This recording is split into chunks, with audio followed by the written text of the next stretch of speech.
The Nigerian youth cannot change Nigeria. I will say it all day. Youths are nothing but a reflection of society. You want to know whether your society is crazy? Look at your youth. 68 items that the oil and gas assets of the Niger Delta now belongs to people in Jigawa. It's in those exclusive lists that the Port of Lagos, which is ordinarily Yoruba asset. Africa. Africa. Africa. And don't deceive yourself that those who are parading themselves as rulers of Nigeria in Abuja are the people in charge of our country. The IMF and the World Bank today are giving the budget of Nigeria before it is read to all of us. And we have just been told that 16 trillion naira budget been presented by the government. 6 trillion, the government is going to take loans to fund the budget, to pay salaries, and to enjoy themselves. But we have just sent a letter. I belong to an organization, the People's Alternative Political Movement. We just sent a letter last Friday to the Attorney General of the country. You guys, based on the judgment of the Supreme Court, the federal government wrote to 6 oil companies, we call them international oil companies, IOCs, to the effect that for 18 years, you did not pay certain profits to the government. And how much? $62 billion. Oh yes. The Attorney General wrote to the oil companies, please, can you pay up? Another minister, Mr. Dempre Silva, said, nobody can pay this kind of money. We are going to negotiate and beg them to see what they can give us in our country. With the point we are making, if you have $62 billion today in this economy, we won't take a loan. We will have money for education, for health, for fixing our roads and the rest of them. And that is the point being made. Ours is not a poor country. We are ruled by poverty of ideas. It's not about poverty of people. It's poverty of ideas. Seun made a point. We need to get organized. Organization is vital. If we are organized, we can defeat the enemies of Nigeria. Another agency of the government came up last week. We didn't read the report. NEITI. That is the agency set up to monitor the extractive industry. That body said that 177 companies are owing the government $6.8 billion. Again, we have written to the government. Can we know these companies? Can we help us? Can we help you to go to court to recover the money? They haven't replied us because they don't want to collect the money. So the point therefore is that our country has no business with poverty. I'm going to call on Nadi to speak to us. Tony, your turn. Good morning, if it's morning in your area, afternoon. You may have seen Fela, you may have heard about Fela. I happen to have interacted with those who interacted with Fumilayo Ransom Kuti, Chief Anthony Enohoro. The stories he told me about what Fumilayo led other women to do will almost diminish what Fela did to that of a gentleman trying to, Fumilayo will take action before she tells you what the quarrel is. Ask the Alake of Egbaland in those days. There's another associate of mine and of the project, Professor Wole Shoyinka. When we came to the point of being finally conquered by those who are holding us down, it took Wole Soyinka plunging into the middle to bring us to where we had a consensus to plan again on what to do to bring ourselves out of bondage. Pronaco. After the Pronaco, he became one of the plaintiffs that went with us to court in 2007. We finished Pronaco in 2005. Soyinka was one of my 10 plaintiffs who went to court to say we did not make the Constitution of Nigeria. And that suit that began almost innocuously has grown teeth. It will take down that monster that we've been discussing and describing from our various points of suffering, whether you were being killed in the Middle Belt, or you were crying for your resources in Niger Delta, or you were Yoruba being chased into IDP camps in Benin Republic, or you were in the East being slaughtered like a chicken. All of us are being exterminated by this one monster. And that monster is something that has legitimized itself by way of the Constitution we have to obey. It was imposed by that monster. That monster is now the owner of our lands, our sovereignty, our assets. That monster is the sole custodian of all the guns in the land, whether you went to the army or police or the DSS, wherever. That monster is the one that signs off on all the things that control economic assets. So Dangote can be given half of Lagos Port to do whatever he has to do. He can be assigned oil to refine and sell to us at whatever price. The limestone of Benue can be assigned to him to use free of charge to make cement and sell to us. So there's something fundamentally wrong. And so when we begin to look at the kind of title we have here, evolution or devolution, the previous speakers had done some justice in making a distinction. But let me create a common ground upon which we build what we have to do now. Because what I came to share with us is what we can do now to end this trauma.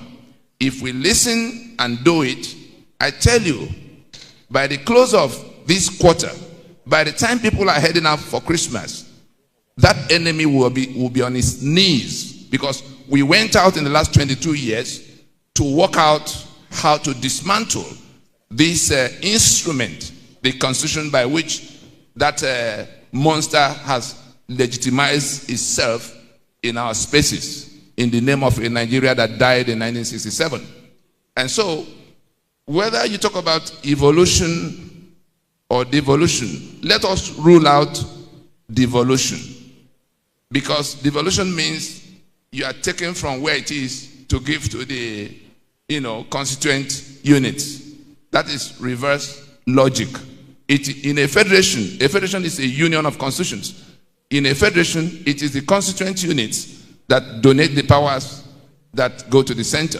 So if anybody is still thinking in terms of what the center will do to give to creating states, creating geopolitical zone, that person doesn't understand what we're discussing.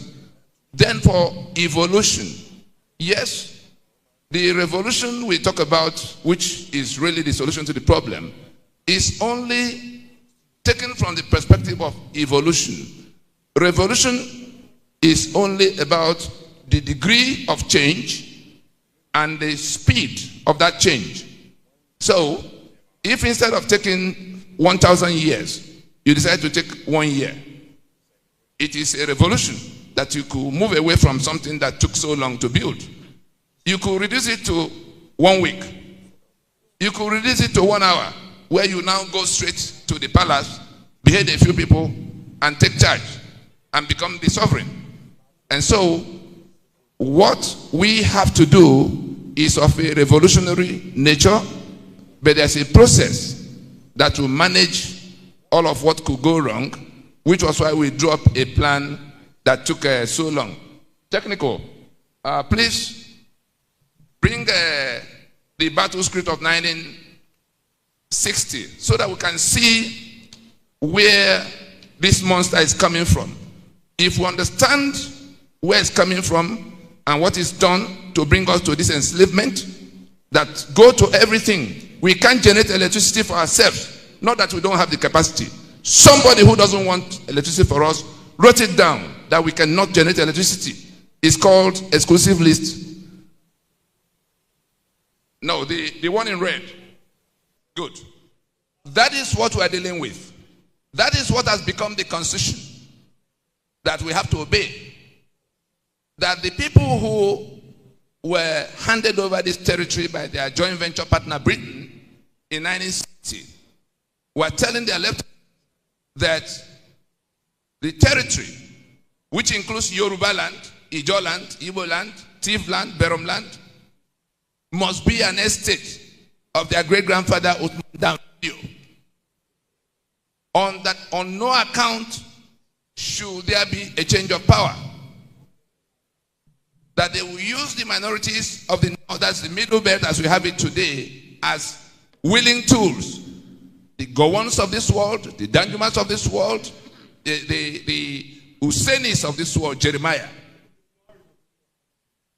And that the south will then be a conquered territory. Never allow them rule over us. Never allow them control over their own future. If you bring the map of Nigeria, and you can bring the alliance map, you can see, in perspective, how that instruction has been executed. No, the other map. Good. You see the territory in yellow. That's the 12 contiguous states that impose Sharia. And the territory in white is the balance of Nigeria, the south and the middle belt. That instruction you saw there was the basis of all of what was done to impose this constitution that tie our hands to the back and seize our sovereignties. Like doctors will do, you go from diagnosis to prescription to treatment. If you miss the diagnosis, some say, oh, it's leadership. Let's go get better people to come to lead us. No matter who you bring to govern Nigeria now or manage Nigeria with this constitution, that person will fail. Because it's like asking them to go to fetch water with basket, the type you used to bring tomatoes from Jos. If I cannot generate my electricity, I cannot do the road from my state capital to the other capital because it's federal asset. I cannot defend myself, organize my own security. I have the capacity to, but I'm being prevented by those who imposed the instrument. There are 68 such items. I can't even elect who will govern me because there's an INEC in Abuja, in a federation. Imagine the day that people from Tennessee or some corner of California will have to come to New York to organize who will govern New York. That's what we've been living with. And it is in those 68 items that the oil and gas assets of the Niger Delta now belongs to people in Jigawa. It's in those exclusive lists that the port of Lagos, which is ordinarily Yoruba assets, have been the exclusive possession of people from that other part. From independence to date, not one controller general of Yoruba origin to collect the over 2 trillion that they take from that port every year. Yet Lagos has to join other states to go cap in hand to Abuja to beg every month. They don't get even 5% of what Nigeria takes away from here, from the port alone. You now talk about the taxes. Lagos is responsible for at least 60% of all of what they share in taxes, VAT and the other taxes. The 24 banks in Nigeria, apart from their Unity Bank, that is headquartered in Abuja, are all headquartered in Lagos. If their taxes were to be reckoned for what it should be in a federation, imagine what that alone translates to. The telecom companies and all of the companies operating here. But there's a federal government sitting in Abuja in a situation where our federation collapsed in 1967 completely. The garment the carcass of that federation that collapsed was taken over by the man who was making that statement, the one in red, and his people. They are wearing that garment now, pretending that they are still Nigeria in place, and they imposed this instrument that now make us permanent political minority. We came into this federation as a federation of 3 regions, and one out of that 3, in fact, in 1963, Western region had to give up a part of it that became Midwestern region. By plebiscite. The 4 regions, of the 4 regions, one has become the 19 states and the Federal Capital Territory. That if you join the local government, they created 704 local government areas, in which Kano alone has 44. Bayelsa has 8. Lagos, that is responsible for half of urban Nigeria, whether it's human or material resources, is still to keep 20 local government areas. Whether you talk about representation or the sharing of resources or distribution of resources and opportunities, you will see that we've gone from being in control of at least each 25% to that one region has become 72% of all of what we are, including the assets that God put in our spaces. And so the nature of the problem we have to solve is that instrument that make us slaves in our land, there is nothing in apartheid constitution that is not replicated here. And it was imposed, and our signature, this is where the matter now becomes something we can deal with by ourselves. It is our signature that sustains this instrument. That preamble that says, I'm happy there are lawyers here, that preamble that says, we the people, having solemnly resolved to live in unity as one indivisible country, do hereby make and give unto ourselves the following constitution. That is the key for our escape from this dungeon. If we apply that key today, we'll be out of this whole mess, including the guns that are being pointed at us. Because it's on account of that false claim that you are called Nigeria. It's on account of that false claim that people who are after your life can come to your space pointing guns at you. It's on account of that, signature that your assets now belong to them. Everything we complain about, the corruption you think you need to go and fight, this constitution creates corruption and comprehensively protects the beneficiaries of corruption. If you want to ask me how, I will refer you to section 6, subsection 6C, that absolves government of responsibility towards you. Section 6, if there's any lawyer in this land that will want a debate on that, we ask him to come forward so that we can disgrace him in the open. Under section 6, subsection 6C of this constitution, the government does not owe you any obligation, because all the good things of life that are listed in chapter 2 for you, equal opportunity, education, healthcare, every good thing you can imagine are in chapter 2.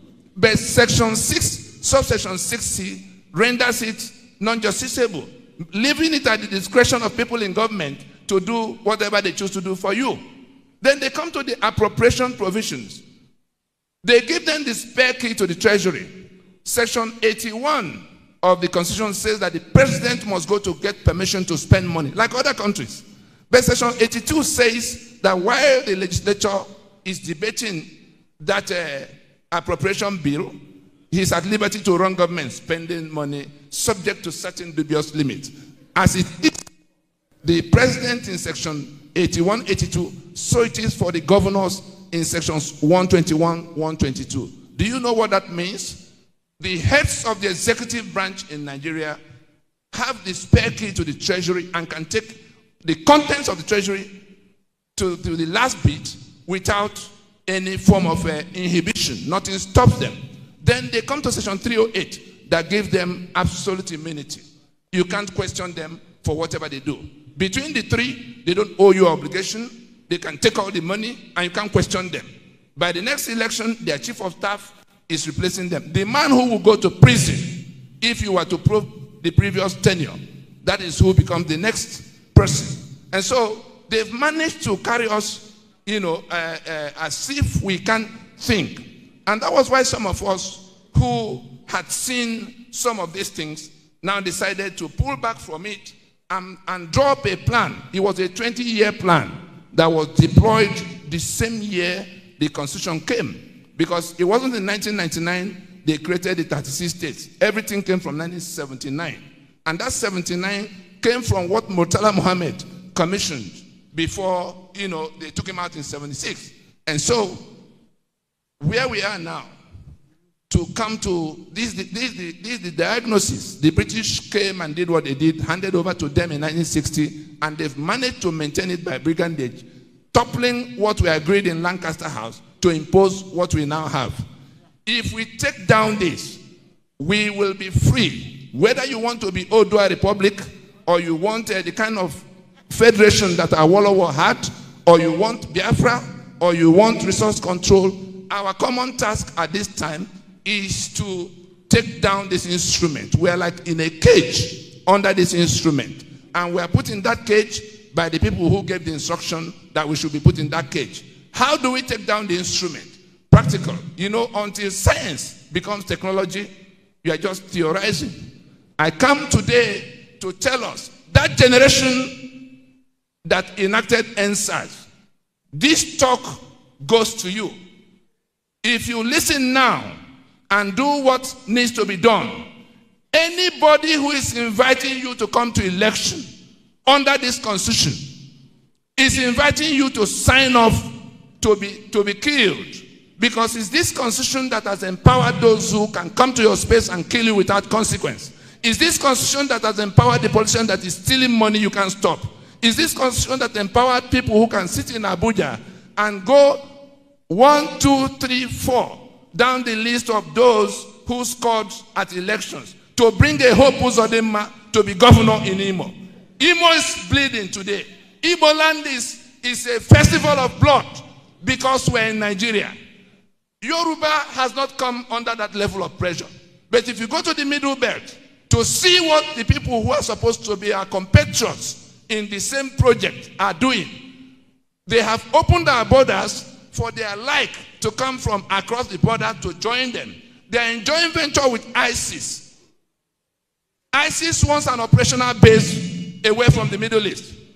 The man who is our president, who is also the champion of this Fulani invasion, opens our border to bring both ISIS and the Fulani that will help them to overrun the rest of us. That's what they are in a conquest mood.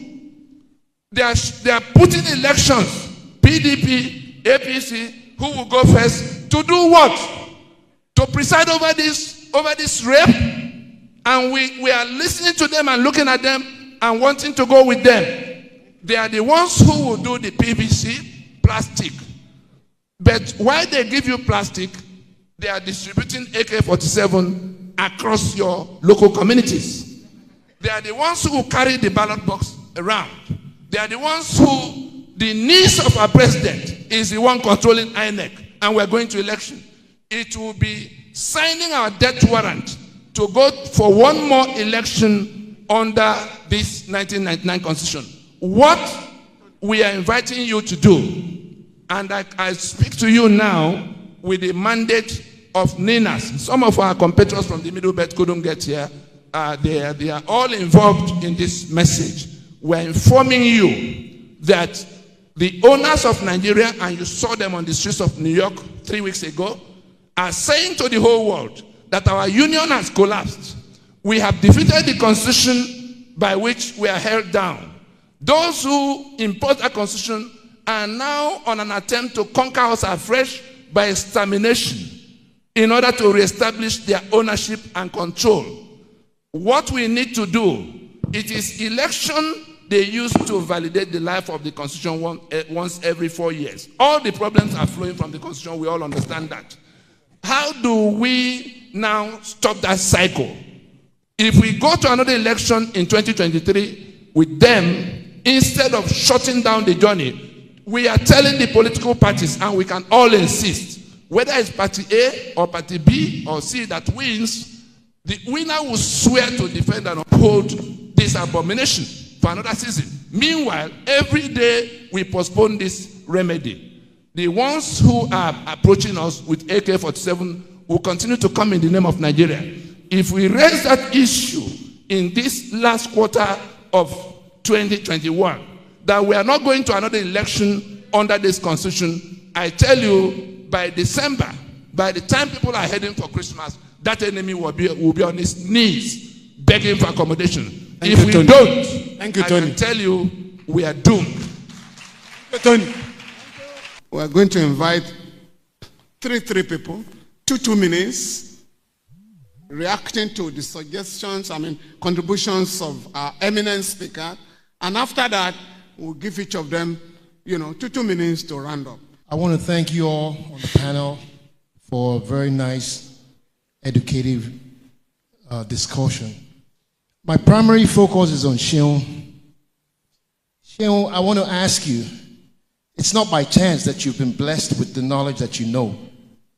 And may you live long for us. I want to ask you, what will it take to galvanize the youths of this country?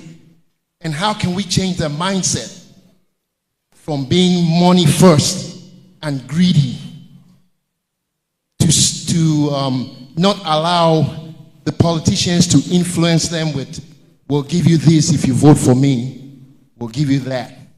How can we change their mindset? Thank you. Going forward. Thank you. Thank you very much. Next. Yes. Thank you. My question goes directly to Mr. Tony Namdi. You spoke extensively on the way forward for Nigeria being under slavery. That we should come together, look for ways to to stop the constitution that's been in slavery to us. How are we going to achieve that? Is it just by mercy, just saying it, or it's going to be like you're going to make like an organized group for that to be achieved? All right. Yes, please, madam.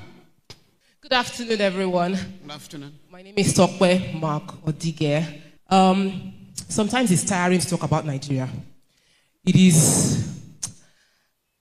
I just came back. I traveled for a short while, and I met many Nigerians who I said are suffering from PTSD, the trauma of being born in Nigeria, and it's our everyday reality. So I hear my sister there saying we should participate, and I hear my brother canvassing that what are we participating in, and I'm passionate about making this thing work because I don't have any other home. I have 3 children. We're all night. What is the option we have? So apart from discussing the problems, we have enough time to 2023. So my question to the panel is, what can we achieve in the next 2 years before 2023 that would raise the hope of people, giving us options? So he has already said we should organize. I hear that. But after what happened with NSAS, but after what happened to me after NSAS, I don't want to die. So, and I could have died. Then the maximum will be candlelight. That's all. That is, people come out for the candlelight. So how do we organize effectively to galvanize the change we need to see in Nigeria? How do we wake up hope?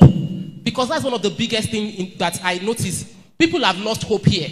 So there's a mass checking out going on. Every possibility to leave this country, people are exploring it. So within the next 2 years, how can we raise hope? How can we lead change? And probably, who should we galvanize behind? And who should we organize for? Thank you very much. Thank you, sir. Thank you. Yes. Okay. I've listened to the Senate spokesman, Bashiru Ajibola. He has always emphasized that referendum is not recognized in our constitution. So how do we begin this process of resetting the political system?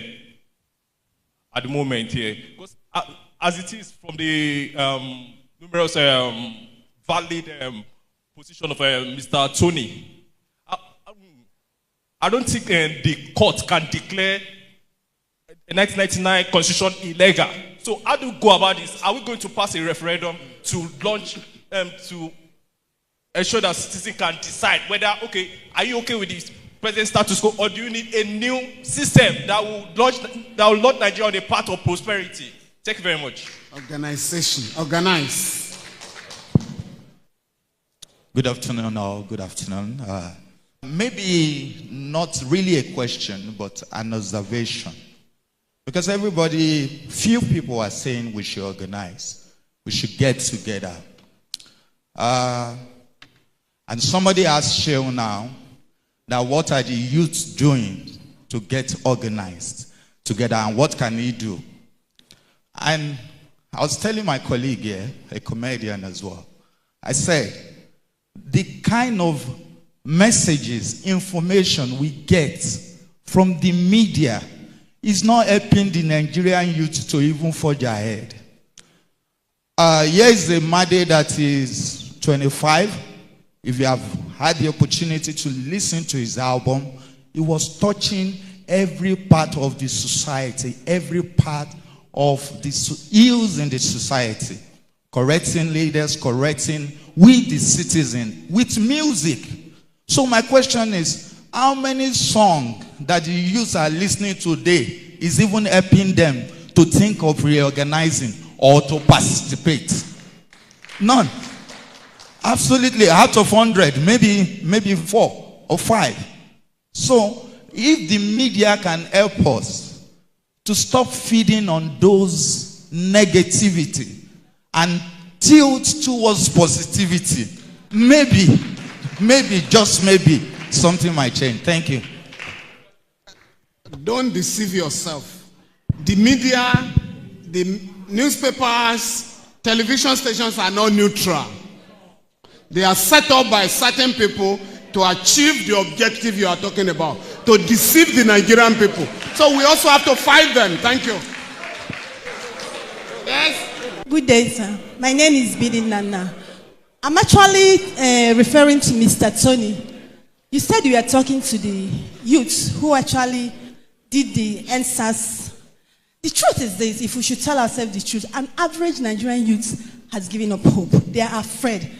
They have instilled this fear in us. If during the NSAS they had 40% of courage, I'm telling you by now, it's not up to 5%. Now my question is this. How will you ensure an average Nigerian youth that organize yourself again? How will you? Because the boldness and the courage in us has been destroyed. Please, if there's any way you can assure Nigerian youth that organize yourself, you will get ahead of it. Please do. We need to know. Thank you. Thank you very much. I'm called Saida. I have no surname. Go on. I have no state. It's important. And I have no local government. I'm a Nigerian. I am nearer to 60 than I am to 55. I consider. Yes. Now, I want to first address Ariola and Seun and biases and prejudices. First of all, Ariola made some salient points on participation. As a woman, she was not as well received as Seun that made the same points. Seun made those points also, Ariola, in an engaging manner. When we talk about people being in politics and so on, I loved what Seun said. I loved his delivery. Please, I won't be long. We need to learn what it is we are going to do. We only talk about problems. We don't talk about solutions. Ariola, I don't know your age. Seun, I think I have an idea of your age, and I will tell you why. Because I met your father. Now, we, this generation upwards, forget Buhari, forget anybody. Tinubu is a Yoruba man trying to come back. Geriatrics in power, all of us. Give it to the young people. They can do this job. If everybody 60 and over resigned, Igbo, Yoruba, Fulani, Tiv, Nigeria will change. Let them steal. Let them steal what they will steal. They will balance out. They watch BBN, whatever that is. We don't watch it. They are not us. Allow them to fly. We don't want to empower them. We want to watch from afar at our age and tell them what to do. Thank you. Thank you. Thank you. Thank you. Thank you. Yes. Yes, please. I am veteran Che. Veteran Che. Olawale Okuni. I've listened with rapt attention. And I think that flowing from Comrade Femi Falana, there is a class question. There is a revolutionary question for Nigeria. But there is also the national question. Yes, of course. Which can take us to solving the revolutionary question. And that is the constitutional issue raised by Tony. He may not have dwelt on the revolutionary question. Because first and foremost, the problem with Nigeria is class struggle. It's a class question. Imposed and foisted by some collaborators in the north, in the south, in the west, etc. And then you have to deal with knowing fully what he said. But then we must deal with this. And the only way to deal with it also is part of what he said, talked about. Which is that we must begin to do civil disobedience and say we are not going to election under this constitution. This was foisted at decree number 24 of 1999. And so we can't continue the same way. There is no way we will deal with that. We go again, we go back to the same circle. And it's a circle of manipulation and exploitation. And therefore, it is time for us to rise. We are doing what we call the National Consultative Front. And it's like an omnibus of a grand coalition of those who want change. We are going to party. Because for us, the party question is a critical question. You don't have political party as we stand in Nigeria. APC is not a political party. I was part of foisting it. And I must let you know that I was critical in bringing about the movement that gave back to APC. But then, today, you have the same element who have taken over everywhere, and the party itself cannot function beyond the presidency. So therefore, Nigerian people must begin to own, the country. They have, you were stated the NSAS. NSAS, we don't need to fizzle out. We need to organize now. We need to join forces with others who are working. We need to make sacrifice. There is need for sacrifice. And join forces and create a party. Yeah. There must be a people's party. I know Seun has started MOP, Movement of the People. Is that not so? I know that is going on. But we need at the end of the day, if we must do resistance, that will be formidable. A major formidable, what we call mega mass party that can resolve this national question first and foremost and the revolutionary question. Thank you. Thank you very much. Seun Kuti. Good afternoon, ladies and gentlemen. Good afternoon. Thank you, everyone, for the wonderful presentations. I wanted to address a point which is to do with the way we ethnicize the issue. Femi has explained to us, and I think most of us, if we look deeply, will agree that the North and the more extreme parts of the North are the poorest parts of this country. You need to go there to understand. And they have complex issues. Lagosians are like Ajebotas in comparison to the issues they suffer there. And so we should not raise enmity amongst us on the basis of tribe. It's very important where people are raising it. Our leaders do not look at themselves when it comes to their tribe. They fraternize. And they go to Buhari's son's wedding, they have fun, they go abroad, they meet. I'm sure Pandora box will disclose many things. And we should be careful not to ethnicize. This problem that we are facing, in my opinion, I wouldn't call it a class struggle because I'm, should I say, disappointed by the so-called socialists and communists in our country. The social or class struggle is convenient. The reality is that we need to organize, And how we organize in a practical way is not clear to me. Mr. Nadia has spoken about the Constitution and how we need to get rid of it. We are clearly not organized as people in Nigeria. We are clearly not. So just telling people to organize doesn't mean anything in real terms. The question is, how do we go about organizing? How? Do we get churches? Do we meet church leaders? Our so-called intelligentsia, we have to meet, not just complain about the problem. There has to be some kind of networking for those who are truly, committed to changing Nigeria. But anyway, where I'm going is the structures that prevent changing the constitution are enormous, and they are within that constitution. We saw what happened with NSAS. NSAS, while it was well organized, was almost a local protest.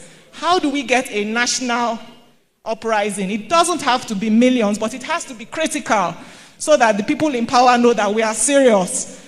So, ladies and gentlemen, I want to put a question to each of the speakers to just please give us, in a paragraph, what they think, rather than generalizations of organize.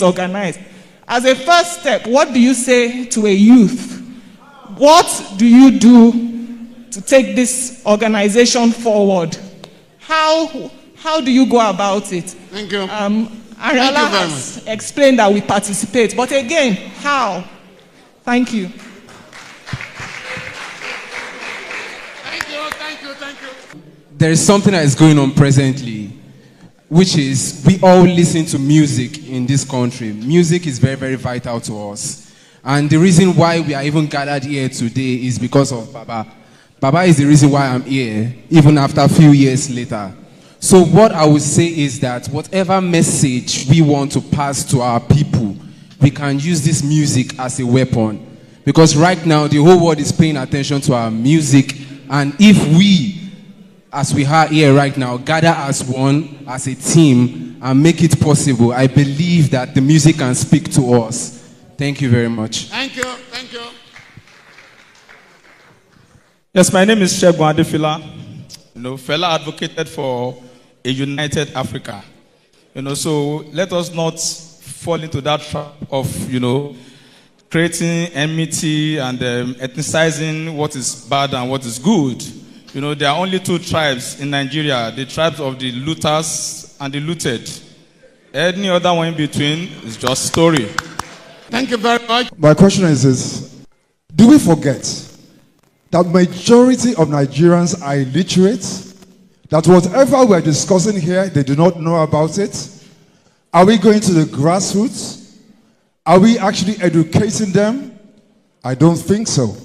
So it's good for us to speak in seminars, conferences like this. It's also good to be on social media.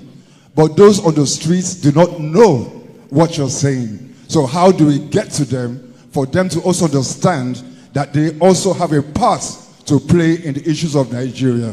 Thank you. Thank you very much. How do we mobilize the people? We're going back to the high table. We're starting from here. Please, technical. All right. I need to see.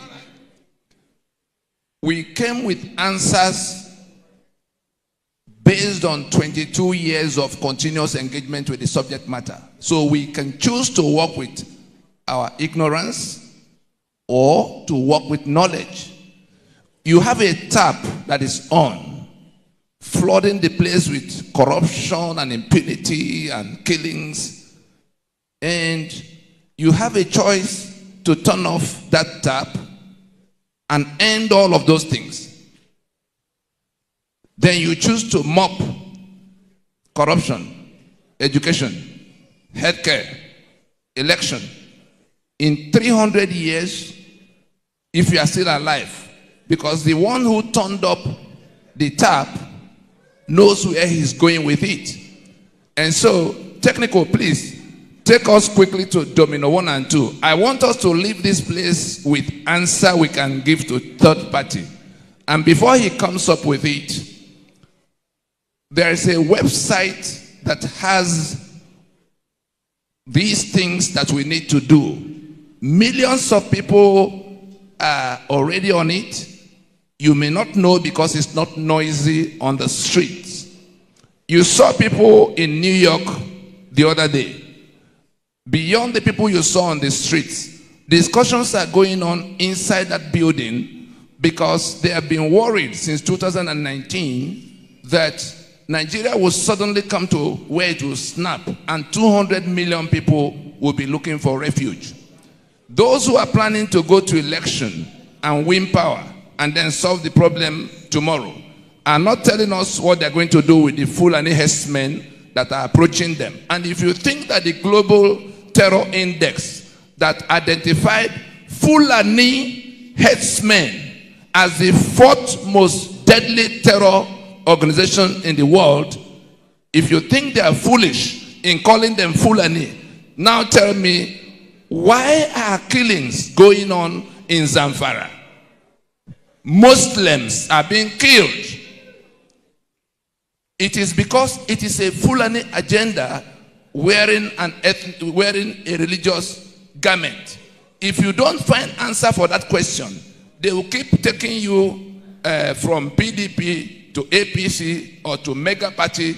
I'm sorry for those who are putting together those mega parties, because you are inviting us to come to renew our enslavement. Thank you. www.ninasvoice.org. I repeat, www.ninasvoice.org. If you want to leave, you acquaint yourself with what is going on. If we want to die, we can go to elections. Thank you, Tony. Thank you.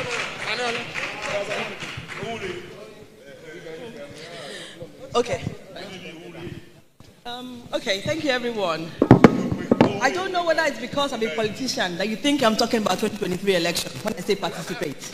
Because that's what I get. I'm talking about participating in the process to get to good governance. Participating in the process to get for nation building. That's what we're talking about, isn't it? Nation building. So that's what I'm talking about. So it's same organizing, participation. If you don't participate, how will you organize? Can you sit down in your homes? I said before, one of the things that is our problem is that we do not have knowledge. We do not stick to it. We were talking about Grandma Kuti earlier on, and they said struggle for that the Alukula Puti struggled for their rights. They knew their rights and they stood for it. How do you stand for your rights? How do you know your right if you do not know it?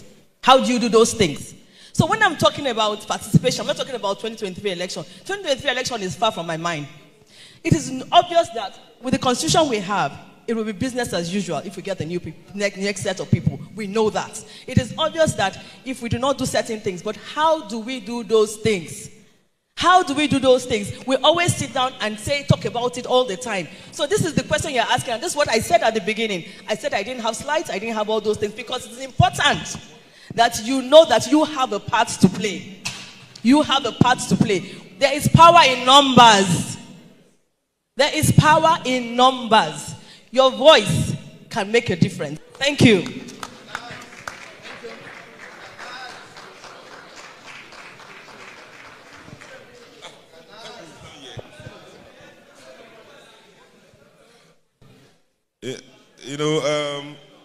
I understand that at the core of the questions that have been asked, I've realized it is the questions represent a misunderstanding of power. I repeat, there's a misunderstanding of power. Even when people say they want to change the constitution, that is a power move. You want to change constitution? It's a power move. You need power. No amount of emotions can change constitution. No amount of protests, rally. If we like, we storm the National Assembly. The federal lawmakers will refuse to sit down and discuss constitution change. Why? You don't have the power to compel them. So, how do you do it without power? The word everybody here is afraid to say is that they want violent change. That's what they are saying. Oh, we are not participating in 2023 election, because if we don't participate in elections, that means there's no governance. If there's no governance, then there's anarchy. I'm not an anarchist. And too many African people have died for nothing. for me to be discussing anarchy in 2021. So they kill us. 3 million Nigerians in 1967 say they are doing one Nigeria. Nigeria must not divide. The same people that killed everybody that Nigeria must not divide are saying today they want to divide Nigeria. So me, I don't understand the concept. But I believe that we as the people of Nigeria, with power, we can decide. So how do we want power? Do you want to fight? Yes. I understand you are angry, you want to fight, you want to shoot some guns, as you see in the film. All of us, we are all inspired by TV. You know, anybody in Nigeria that wants to fight, just wants to fight because they are seeing some people shooting gun on TV. If you own a gun in here, please raise up your hand. If you own a gun, don't be afraid. What in the day? You go say you did lie, police can arrest you. If you own a gun, raise up your hand. Licensed or unlicensed? Good. One lady. You know, that's why I like African women. Only one woman here. So, all of you, somebody has to buy you gun first. That is where your second slavery starts immediately. That somebody else will buy you the gun you used to fight for your own freedom. Because that person dictates the shots, will dictate where you point that gun. You are still not free. You just have a new master. The only way we can be free of our own accord is to engage these people politically, defeat them, take power, then decide ourselves the Nigeria we want to see. At that moment, the constitution is ours to manipulate. At that moment, the VAT that they are making noise is ours to manipulate. The budget is ours to manipulate. I'm not talking about voting for a president. I'm talking about voting one president, 36 governors, all the state lawmakers, federal lawmakers, every single political office in this country occupied by a true representative of the people.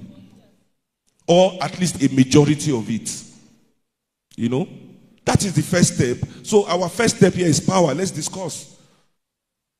Why can't we organize as the people? Organize ourselves. And I will tell you why. It is not because the Nigerian youths are watching BBN or the Nigerian youths are lazy. It is because the Nigerian professional doesn't want to organize. The Nigerian youths cannot change Nigeria. I will say it all day. Youths are nothing but a reflection of society.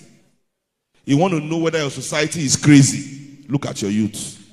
If you want to know whether your society is intelligent, look at your youths.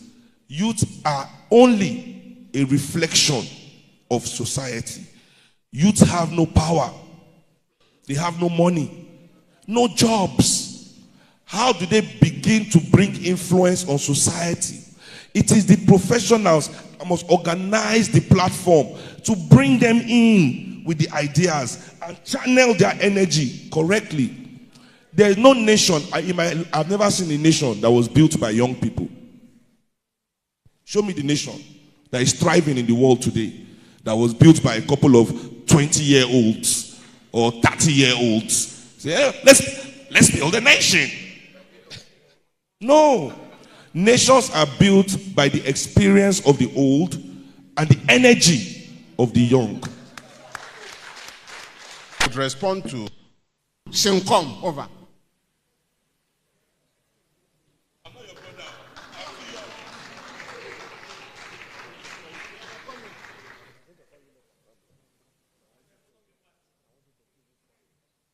We are Malians.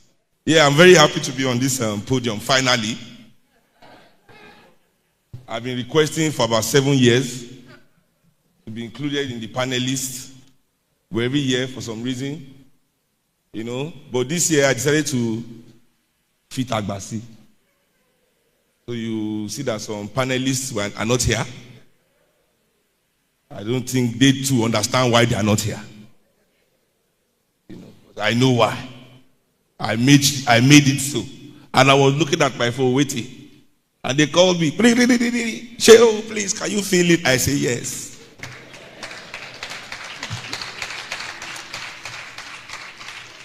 So this is not, as we say in Nigeria, ordinary eye. not ordinary. So evolution or devolution, the topic is interesting. It's because the professionals of Nigeria are afraid of revolution. So let me just make my point. So evolution for me doesn't change the nature of a character. So evolution is more about, in science really, the theory of evolution by Charles Darwin. Basically in science, evolution simply means the physical adaptation of a species to its environment. So the nature of that species remains the same. So a lion can be a bear in America, but it's still an aggressive motherfucker. Might just look different, might growl different, but it's still a motherfucking aggressive motherfucker. So that for me is what evolution means, And seriously, I think this is the goal of the Nigeria professional and both business and ruling elite, is to find a way to perfect oppression. To find a way that they oppress everybody, but we're okay with it. So they try, and they give us different ways and different terminologies, but it's basically the same thing, over and over again. And for me, what Nigeria needs is a revolution, but not the mainstream idea of what everybody thinks a revolution should be. Because I believe that revolution is ideology in action. Not just because you are angry.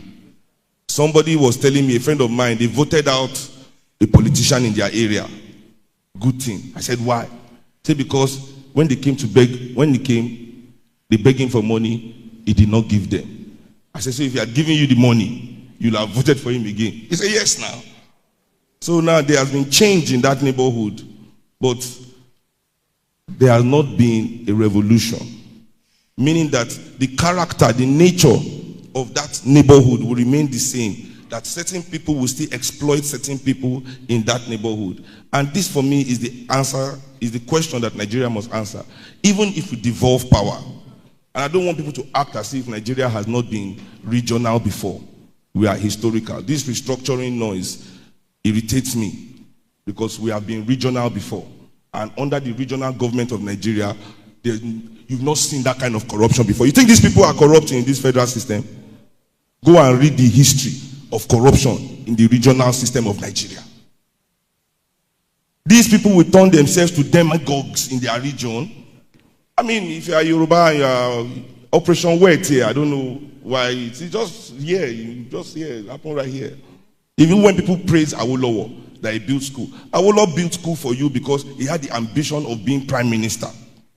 The free school he built will make him look good for his prime ministerial job. Finish. I studied the character of everybody. So this is what the problem is. Nigeria is a manifestation of our collective consciousness. You understand what I'm saying? Nigeria is a manifestation of our collective consciousness. It's not about evolution, devolution. If you like, devolve power to the poorest man in one neighborhood that has been suffering all his life. He will use the suffering that he has suffered all his life to justify making other people suffer.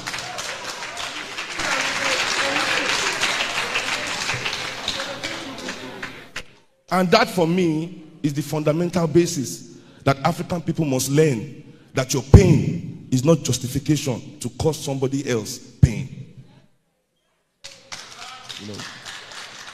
So it is this collective consciousness. Even when Uncle Femi came up here to talk about BBN, BBN is a way to blame Nigerian youth. Oh, you are watching BBN, but who paid for it? Uncle Femi's friends.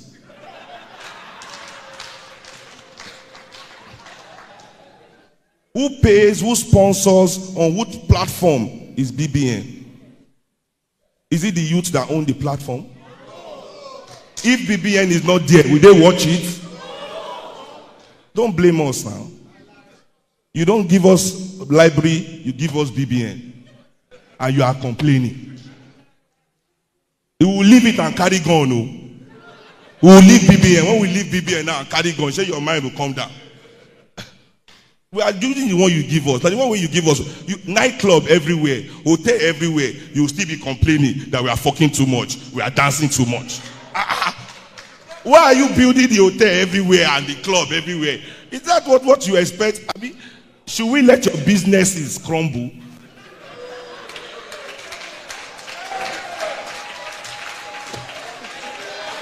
I'm not understanding. In as much as we believe that Nigeria needs some kind of political. I am the pro tem chairman of Movement of the People. And you know what that simply means? It doesn't mean that I believe in the political process of Nigeria. It doesn't mean that I believe in the words of our elites. It doesn't even mean that I believe in democracy. It means that I'm seeking any peaceful avenue to remove my people from this prison. You see, I'm not. When you organize a political party, when you organize, that word organize is what is scaring Nigerian people. You understand? They've made you afraid to organize. And that is the problem we have. Forget restructuring, forget headsmen. If I organize my area, they don't burn the headsmen well. It is the lack of organization, the lack of camaraderie, solidarity, because that is what the elites do. Divide us with any rich. The rich is different from the poor. The Yoruba is different from Igbo. Igbo is different from Hausa. The Christian is different from the Muslim. The young is different from the old. Any line of division that can exist in humanity is drawn here, exacerbated by their media, projected as if that is the only thing happening. Even I have been a victim just weeks ago. I was blaming the media. I said, some non-entity will post, Wizkid is better than Fela. This person has 200 followers. He has made 10,000 posts. Nobody knows this person. Now, the media will carry this post of a non-entity, take it and put it on a platform with millions of followers as a way to insult Fela, but they'll be doing as if it is just they are carrying news. Now, millions of Nigerian youth insult Buhari every day. Have you ever seen the media go and carry the insult of one non-entity of Buhari? The only way somebody can insult Buhari and the media will report it is if Uncle Femi does it, or one senator, or maybe Brafemi, you know, or what. They can never retweet the tweet of a non-entity to insult Buhari. You understand? So I made that point, and immediately they switched it again. Shehu is jealous of whiskey.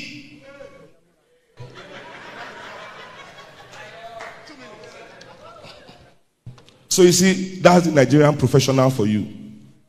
Go inside his bank. It's the same thing he does to you. He hates you. Doesn't want to give you loan. You enter there, his face squeeze up. Because he knows that's where they are laundering all your money from. It must make you feel down and low. Every money they are counting there is your own. When Skybank pack, before they pack up, the government first gave them 200 billion. See, when people say you are capitalist, I laugh. You, this poor man, running around thinking you are a capitalist. Nobody in Nigeria can be a capitalist. Even Dangote, for one reason only. We lack capital. We lack the capital. I say it everywhere. If Bill Gates wakes up with Dangote's money, he'll commit suicide.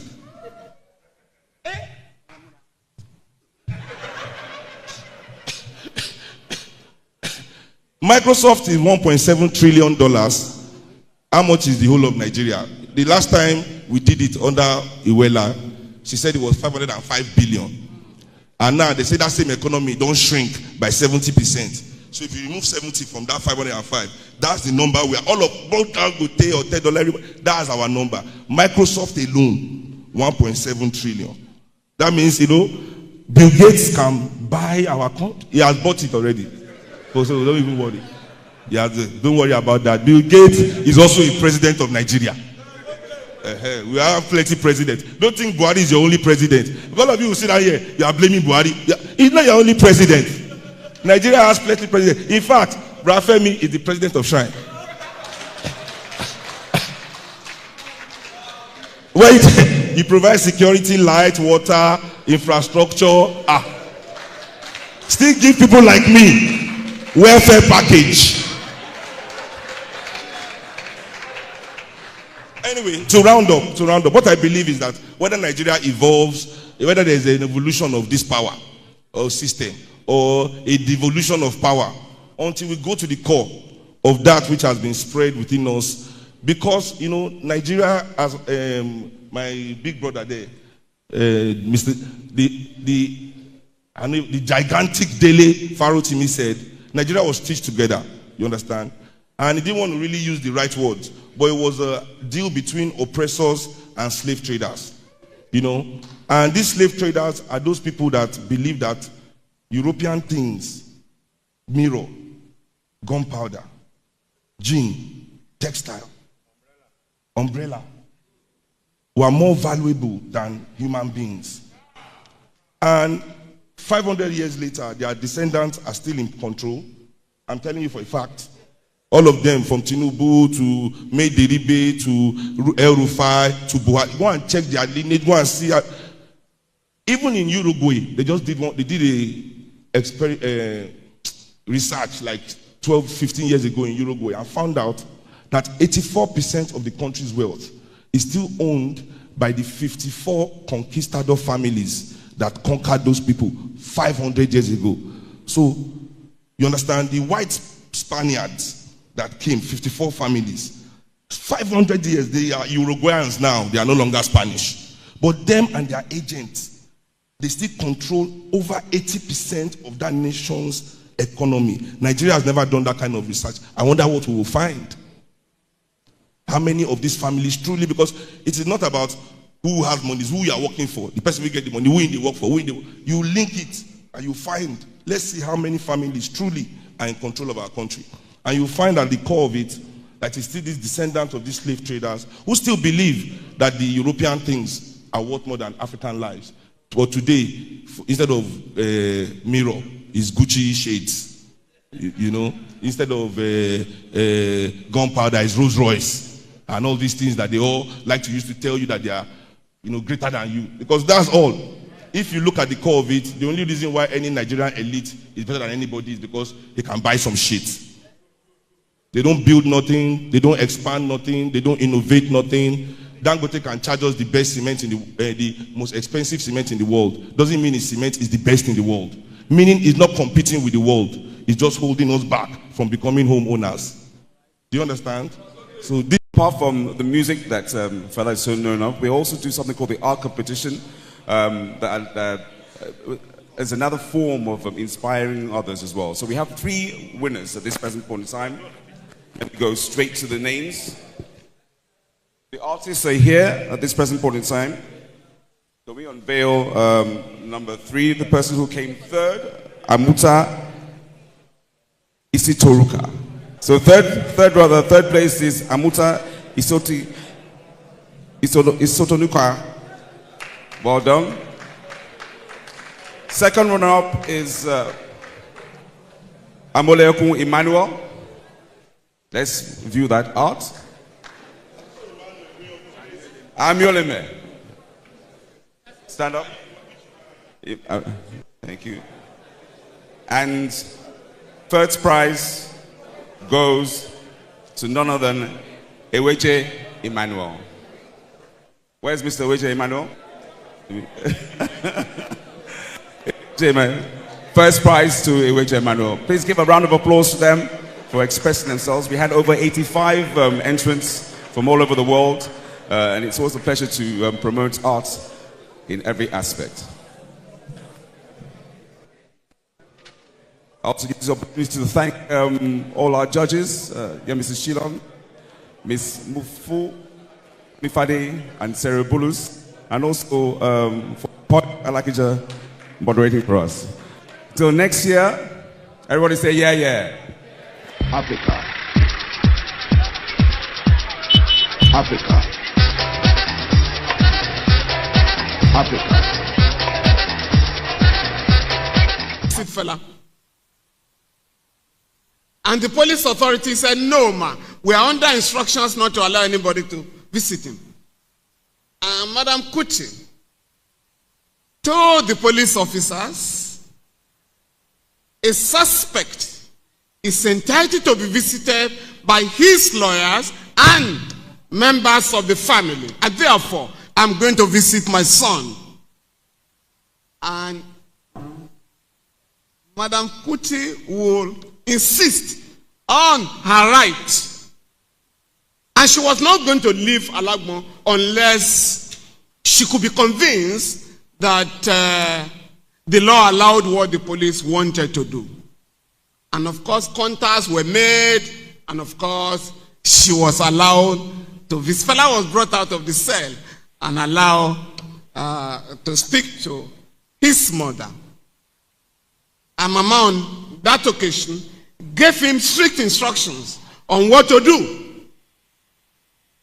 Why Fela was not to be visited by anybody was because the authorities wanted to take his feces to the laboratory. Because when Fela was arrested in his house, he was arrested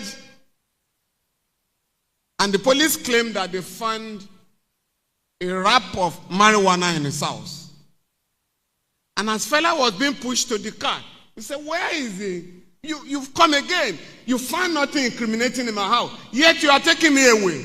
And they say, you mean we found nothing incriminating? He said, yes. What did you find?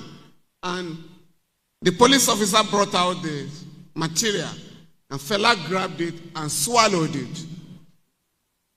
Evidence destroyed. So for that reason, Fela's feces were meant to be taken to the laboratory. And so Mama warned Fela, for the next 3 days, you are going to feed only on a 40-roll and a small quantity of a bar. And Fela strictly complied with the instruction. And so by the time Fela went to the toilet, not the normal toilet, they would give you a bucket in those days. And the material was taken to the laboratory. Unfortunately for the government, it was negative because the thing had been diluted. But what we have done from that, what we have taken from that, is that today, under the Police Act of 2020, it's now stated very clearly in Section 6 that if a Nigerian is arrested, please note this, on getting to the police station or any other detention facility, the police or the detaining authorities must contact the family or the next of kin. 2, you are entitled to a lawyer of your choice. If you have no lawyer, the police must contact the Legal Aid Council or the National Human Rights Commission to give you a lawyer. Even at the police station, Fela fought for that throughout his life. I defended Fela for 15 years. On no occasion did Fela make any statement without insisting on contacting his lawyer. And that is for all of us. Secondly, once a month, not less than once a month, the chief magistrate, a chief magistrate in any area in the country, shall conduct a visit to all the police stations in the magisterial district with a view to ensuring that nobody has been detained illegally. Please, all of us, you must know the nearest court and the chief magistrate in your area so that you can insist that visitation be conducted. The other law that Fela fought for is that no Nigerian shall be subjected to torture in a police station or anywhere in the country. I'm sure that is what unknown soldier was all about, how they came to the house, beat him up, the mother, the brother, and everybody, and took them away. You also know about sorrow, tears, and blood. Again, about torture by the police and the military. The battle against torture was won in 2017 when the Anti-Torture Act was enacted by the National Assembly. Under that law, the police officer or anybody who inflict torture on a Nigerian, on a citizen or anybody, shall be prosecuted, and the penalty is 25 years imprisonment, no option of fine. If the person dies in the process, the police officer or whoever is responsible shall be tried for murder. Again, we must thank Fela for that. The last one is the case of Seun Kuti, an Attorney General of the Federation, arising from the brutalization meted out to the family and the burning of the house. Notwithstanding that the panel of inquiry set up by the government claimed that the house was bombed by an unknown soldier, the family fought the case from the higher court to the Supreme Court. And what was the defense? That the king, like the Queen of England, could do no wrong. So if the king burns your house, so be it. But the Kuti family said no. And when the Supreme Court gave the judgment, the late Justice Kayode Esho said, it was not in doubt that at least 1,000 soldiers invaded the house, set fire, and beat up all the occupants. That as the law stood then, under the 1963 Constitution, the government could not be held vicariously liable for the atrocities meted out to the Kuti family and others. However, that is no longer the law. That under Section 6 of the 1999 Constitution, the government can be brought to book. The government can be sued. Since then, the governments of Nigeria, I'm talking of federal, state, and local government, and all powerful people are being taken to court, and they are still taken to court on a daily basis to account for oppression. The last one is about bail. In every police station, it is boldly written that bail is free. But on a daily basis, as we are gathered here, Nigerians are paying for bail because the system has commercialized our liberty. On one occasion, 4 members of the Kalakuta Republic were charged before a magistrate court in Ikeja here. The magistrate had granted bail in the open. The practice then was that after bail had been granted in the open, lawyers have to go to the chambers, one after the other, to negotiate with the magistrate on what will be paid. On this occasion, bail had been granted to this young man. And of course, it wasn't my business to see any magistrate in chambers. And so I was not going to do that. This was a Friday afternoon. And this is a lesson for all of us. When it was about 3 o'clock, I asked the clerk of the court, please, can you ask the magistrate whether she's going to allow my clients to go home? They were already in the Black Maria. They were set to go to Kirikiri. And I went to them to let them know that They might spend the weekend in Kirikiri. But by Monday, I will get them out. And I was very sure by Monday, that magistrate will no longer sit. But you are going to Kirikiri. They said, lawyer, we not say the magistrate won't take bribe. Fela must not hear say we offer bribe. Okay? Kirikiri now for human beings, not before goats. If we go, we will come back. And no client have ever given me such confidence up to that time. Confidently, I went back to the court. As Fela would say, I did shakara to the magistrate, knowing that my client were not bothered.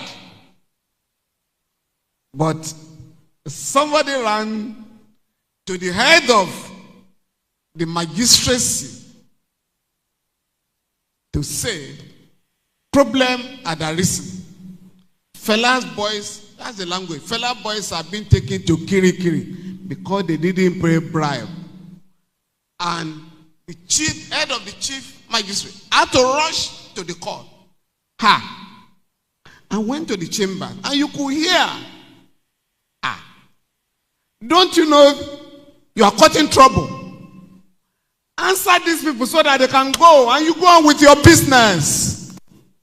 And of course, at that stage, my clients were released and they were allowed to go home without going to Kirikiri. The lesson for all of us is that we must struggle for our rights. We must defend our rights. The law is there. But we are too much in a hurry. And that is why we suffer daily. If there is anything I took from the Kuti family, it is that you must be ready to suffer inconvenience for your right. And at the end of the day, you will win your battles. So, while welcoming each and every one of us, I want us to realize that these are reforms that have been carried out in our country, reforms instigated by Fela and other progressive forces in our country. Today, we want to know whether we can continue to talk of reforms or revolution. But there are people who will tell you the crisis confronting us as a nation has reached a boiling point that we need to look for solutions outside the box. Let me conclude my introductory remarks by informing all of you that as we are gathered here today, 14 people who assassinated the late Thomas Sankara, Captain Thomas Sankara, Fela's friend, are being arraigned in Ouagadougou for murder. And number one accused, the first accused person, is Blaise Compaoré, who was in power for 28 years. And during those years, he made it possible for justice to be done. Even though he's in exile in Côte d'Ivoire, he's going to be tried in absentia. And this is a lesson for all dictators in Africa, that no matter how you run, justice will catch up with you one day. Fela visited Sankara. Both of us were supposed to be guests in July 1987. But my passport was seized by the State Security Service. But Fela was allowed to go. And Fela came back with fond memories that no leader, since the days of Nkrumah, no leader had moved Africa. No leader had a better vision than Sankara. And Sankara was talking of revolution. That country was one of the poorest in the world. But Sankara made it possible for the people to embark on revolutionary transformation of that society. In 4 years, that poor country, landlocked country, never took a loan. It was offered, the country was offered loans. And Sankara said, no, we don't need your loans. Our people are ready to develop our country. Sankara ensured that literacy rate of 13% went as far as 73% in 4 years. That everybody has to go to school. Everybody has to be educated. And one thing that will interest men here, Sankara banned polygamy and ensured that every Wednesday, once a week, men had to go to the market every Wednesday so that men could know what women were going through. Because for him, any revolution without the liberation of women can never succeed. After the assassination of Sankara, Kampaore invited Fela, and Fela said he was going to go. I said, how can you go? He said, no, Femi. The man will regret inviting me. And Fela went. And Fela had composed a song, Underground System, how they killed Sankara. And at the stadium, jam-packed fully of people. The State House was a stone's throw. Kampaore was going to call, but I think he changed his mind. And Fela sang, if they kill Sankara today, it's not going to be possible tomorrow. And the whole stadium, it was pandemonium. Fela won. But what did Kampaore do? What did he do? They ensured that all Fela and his members of his band were hurriedly checked out of the hotel, taken to the airport.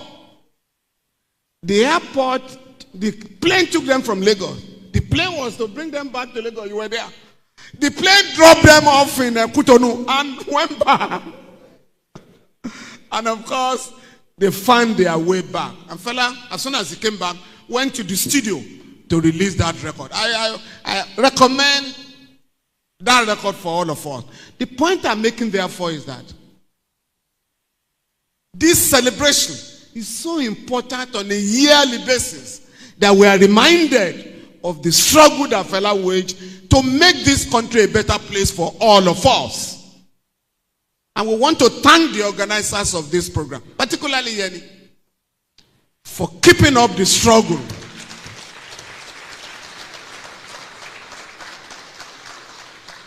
And for our guests, I want to thank you in advance. I know time is of essence for each and every one of you.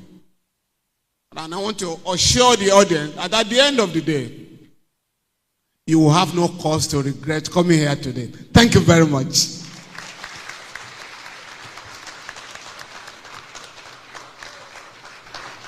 Right away, we are going to start the program with my sister. Ariola Oloko, please, can you come? Okay, thank you. I want to say a big thank you to the organizers for having me here. When they asked me if I was going to speak today, I kind of said, what am I going to say? Then I now saw the run-up and I'm like, all the sons and everybody and all the lawyers and Mr. Nande, what do I have to say, you know? And then another thing that hit me again, I was the only female there. So I'm using this opportunity to speak to all the other females that are here. It is lonely up here, I need you. It is lonely up here. I need you to come and be part of it with me, please. This struggle is not just for a few, it's for all of us. Citizenship involves participation. So please, I need you to be part of it. I need you to participate. I need you to be engaging as well. We know, for instance, the 1999 Constitution does not recognize us as much as it should. And that's something we've been fighting for, that the Constitution should recognize us, women, youths, and people with disabilities. And that's my strong point. My struggle really is, look, we have a voice, and our voice has to be heard. We're not going to be shut. No one's going to shut us. No one has the power to shut us. The Constitution gives us the right to speak. It says we, the citizens of the Federal Republic of Nigeria. And I am a citizen of the Federal Republic of Nigeria, and so are you. Okay, so having said that, thank you, everyone. Now, this interesting story, devolution, evolution. Normally, when I go to speak, I have slides and have all that. But I've realized that we're just talking so much, and we're not doing anything. And I beg, with due respect, I say this with due respect, please. There are a lot of people doing things, not that they're not doing anything, but it's not as deliberate. When you read the opposition, when you read the other groups, what they're doing, and how much they put into it, and the years they've accumulated doing all those things, they've been very intentional and very deliberate about it. I don't think we're deliberate and intentional enough. I think we just think that by some magic wand, it will just happen, things will change. I'm so glad to hear about the legend Fela. I mean, I have no words to call him by the name. I'm so in awe of him. I'm so glad to hear about the Kuti family and how they believe and how they've struggled for everything that they've gotten and how they've made a change. I'm a social change maker, and I believe that that's what we need to do. We need to struggle. We need to be part of it. I'm not asking for a revolution. I'm not asking that we destroy things or we maim people. I'm just asking that we use our voice, but we are intentional and we're engaging and that we're participating. So for me, this question is, should we not? I think there's a balance in between there. I don't think we should actually, I believe in, okay, I don't know if I should say it, but I do believe in one nation. I believe that a collective good will come out of it. I believe that we should stay together, but then within certain boundaries, not with what is operating right now and not what is on ground. I think that we need to get to a point where we're relevant enough for them to take us seriously. And I don't see that happening. I see that we're just talking and they're just sitting down there looking and saying, So when they make noise, they will shut up. But that's what I see. Because we're talking, we're not intentional. I think we need to be intentional. I believe in the local government. I believe in autonomy for the local government. I believe that the ordinary man, the largest population of the country, which is the ordinary man, whether you like it or not, there's so much power at the top. And when power is at the top, money is at the top. And they influence everything. So we have nothing, and there's nothing that we stand to gain. I believe that local government autonomy will be the best thing for us. I believe that. Because it will be closer to us. We will have our say. We'll be able to be, but it's not just if it's closer to us. It is closer to us because we can participate. So it is because we can do those things. It won't just happen if they bring it and they say, oh yes, there's autonomy and they've given them the powers. I believe the local government should be able to create their own finances. I believe that you have power over their finances. I believe they should have power over who they need to employ, policies and all that. I believe that. But so do I believe that we need good leaders to be able to achieve those things. But I need you and I to be part of the process. Because if you give them the same thing again and we're not part of the process, it's not going to work. It's going to be business as usual. There's no point in wasting our time. So it is, for me, my own thing about this whole thing is that trying to encourage people to please play your part. It is expensive, it is time consuming, it's a time waster, it's everything else. But when you look at it at the long run, there's so much to gain from it. So my thing about all that, yes, everybody has said all the grammars. I'm sure Mr. Fabio will come and tell us all what the Constitution says and what it allows us and what doesn't allow us. And yes, I believe that we should tweak the Constitution. I believe that strongly. I believe that we want a Nigeria that represents all of us. Not a Nigeria that is for a certain number of people, a certain class of people. I don't believe that we need that Nigeria. But then having said that, I believe that it is happening because we are not playing our part. If you are not there to do it, they will give it to someone else now. I mean, nobody's going to come to your house, come and start looking for you to come and do it. Unfortunately, it's not like that in the other circle. That's because we've let them go get away with it for so long. So I mean, this is just like an opening remark right now about what it is that we need to do. But for me, I stand here to say that I believe that as citizens of the Federal Republic of Nigeria, we have to be a bit more deliberate, we have to be intentional, we have to play our parts, and we have to participate, whether you like it or not. So that is my message today. I'm sure in the course of the day, there will be other things that will be said that I will have to answer to. But for right now, participation, engagement, that is your right as the citizens of the Federal Republic of Nigeria. Well, thank you very much, Aniola. I know you contested election in 2019, even though you didn't win. Please try again. You are going to win. And she has challenged all of us to be prepared to participate. I do not know yet how many people participated in BBN this year. I know that in 2017, about 26 million Nigerians were glued to their television, participated in N.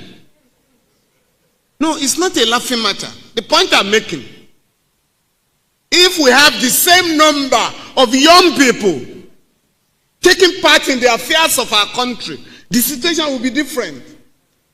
And that is why we must ensure that we participate actively in the affairs of our country. And Lagos in particular, the point she's making, there are 57 local governments. How many people took part in the elections? Figures were just announced because people didn't come out. So I think it's a lesson for all of us, and I think it's a challenge. Now, but I'm going to call one of our activist lawyers, and you will know, after listening to him, you will know that there are lawyers and there are lawyers. Dele Farotimi, please.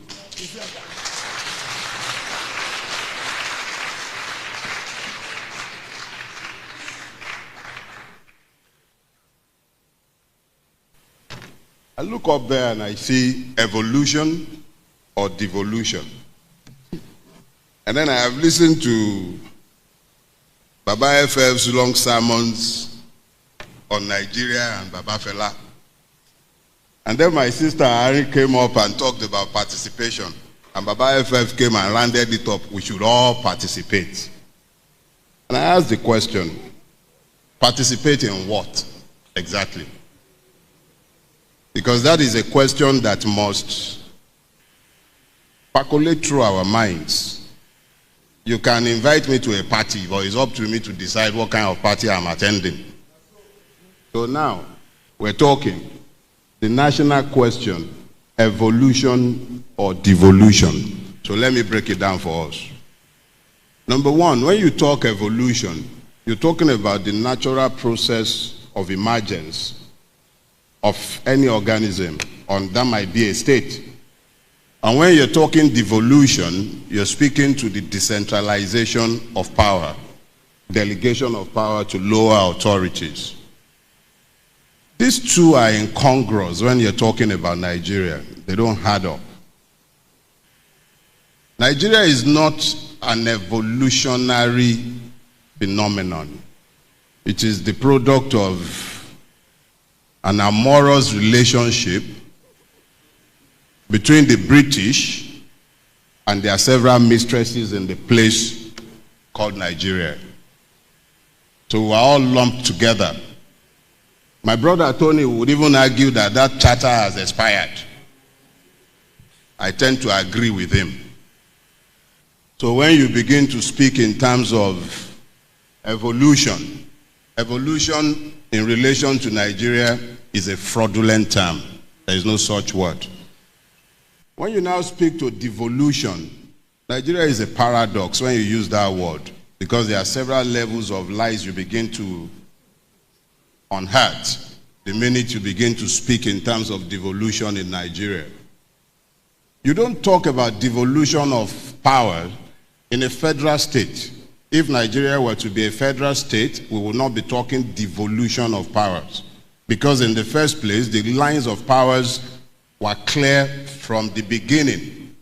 From inception, it was very clear that if Nigeria had not been made a federation at inception in 1960, there would never have been a Nigeria. The first secessionist in Nigerian history was Ahmadu Bello. He was the first to shout the word, I think it's the Araba or whatever they call it, for division. He wanted the Republic of Northern Nigeria or Islamistan or whatever, but they were going to go. But the compromise that brought Nigeria together, that stitched it together, and it's important we understand that, stitch it. You don't talk about devolution when a country has been stitched together. But it was stitched together on very clear terms. One of those was a clear division of power between the federal government and the regions. It is only in Nigeria you find the incongruity of a federal government that is creating local governments. Baba FF was up here and he spoke about, is it 57 LCDAs that Lagos State has? When the swagalicious people in Lagos State started their division of local government years back, it was the APC, it was the AD PDP years. And we were told very clearly that Obasanjo in his usual dictatorial time was the one who had made it impossible for LCDAs to become local governments in Lagos. I am happy we have lived long enough to see the end of the PDP as a force at the center, and the APC that they helped stitch together is the one in power today, and the LCDAs remain LCDAs because the madness of the federal government, where the federal government is the creator of local governments, remains in place. And even though they had told us that they were going to be talking about devolution of power and restructuring of Nigeria, and it was a core principle, that is no longer the case today. They will tell you restructuring is not part of their agenda. Even though the dwarf of Kaduna, that El Rufai, you can make that H-E-L-L Rufai. He was right there in a committee that was supposed to be talking about restructuring on behalf of the APC. So now, let us be clear about one thing. If you listen to the song Fever Nigeria by Fela, and I've read commentaries online where certain people have said that it was one of the few songs where Fela could have been said to have been politically naive. I say that with great respect in my heart because I've listened to the words. He was preaching peace and he was preaching togetherness. But there was an important ingredient that was missing in that message: justice. You cannot have peace in a place devoid of justice.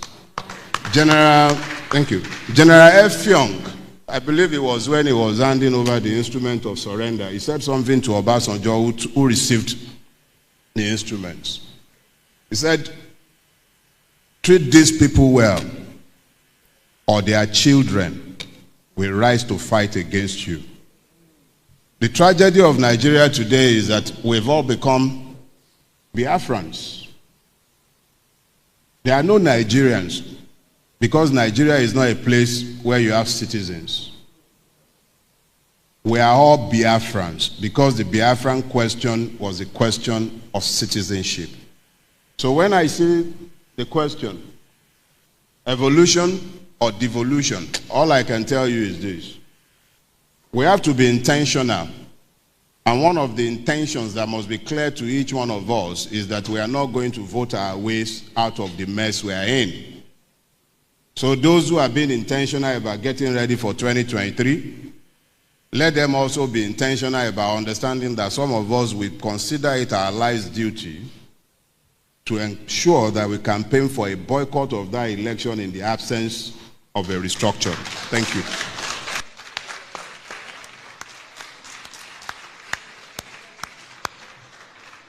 Well, I think it's important for us to know this, that participation cannot be in the air. And I think that is the point. Participation for what? People are participating one way or the other. But what are they participating to do? Is it to vote against the interests of their children, to retain the status quo, or to have a revolutionary transformation of the country from poverty to prosperity?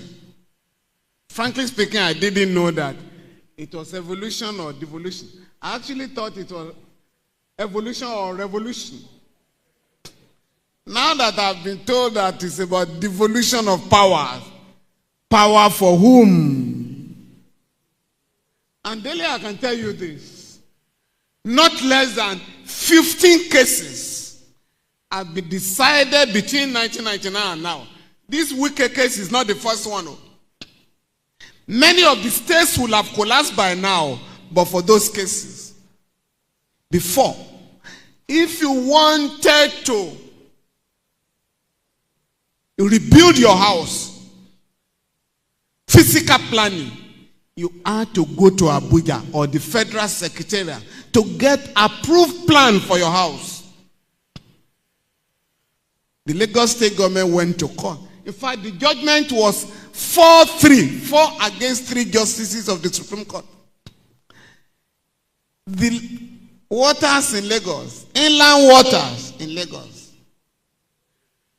to dredge the sand in Lagos, you had to go to Abuja to get a license. But the Court of Appeal said no. Inland waterways belong to the states. The House of Assembly can make a law.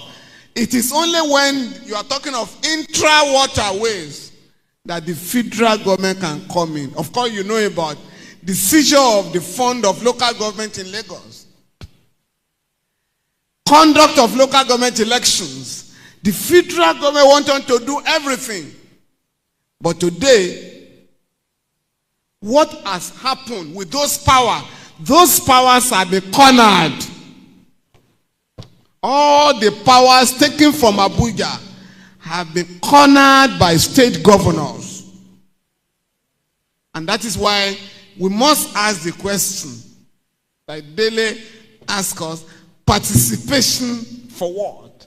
In whose interest? For what purpose?